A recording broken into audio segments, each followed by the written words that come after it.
All right, traders, George here, and just more belief building for you. Why you want to be in the Friday training sessions. Just talked about this a couple minutes ago. Let's review the call right now.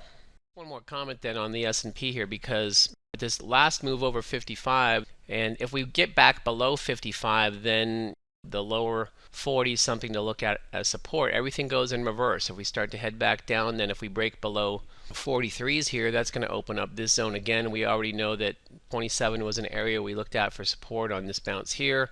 Boom. So that would be a likely target on the way down. So really pretty much the same price points on the way down. This is the stop and reverse auto strategy. All right, so let's take a closer look at that price action. We cleared 55, okay? We talked about being a buyer above and a seller below any key value once you establish what it is. As we broke into the floor of 43, we filled up to 55s. Crossing over 55s put us into that air pocket, and we got about 2/3 of the way up there. We hit 61s. And then as we faded down, as we broke below 55, that's right here, you can see we filled straight down to 43s, which comes in right about here.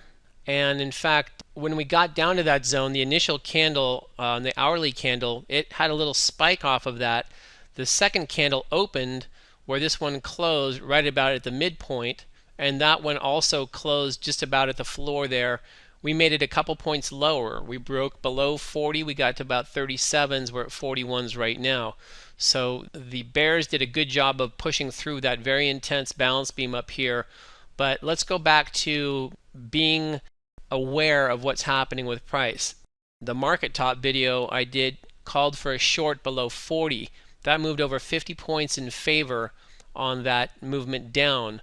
Last Friday in the live room, we talked about being long and covering at 1903s. That moved up over 58 points in favor to the swing high up here. And then just this morning, talked about being short as we crack below 55. That's moved over 17 points in favor so far. The same things have been happening in the NASDAQ and the Dow if you're also following them. I'm not going to show them in this particular video. You can go ahead and follow through on your own work and do that, but just some more belief building. Being there to see the calls live in the room, real important, real profitable. The belief building of seeing price respond at these areas. At any one of these instances, there are enormous amounts of traders saying if I only did the opposite, I would have made money.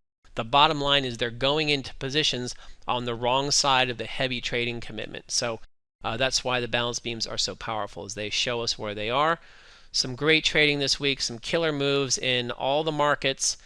Auto trading, futures for day trading, the position trading of the futures here, and some good stock movement up as well. This long precipitated a lot of good moves up in stocks that we covered in the room. So congrats to everybody that was a part of that. That'll do it for now, folks. Have a great weekend. We'll see you back in the room next week.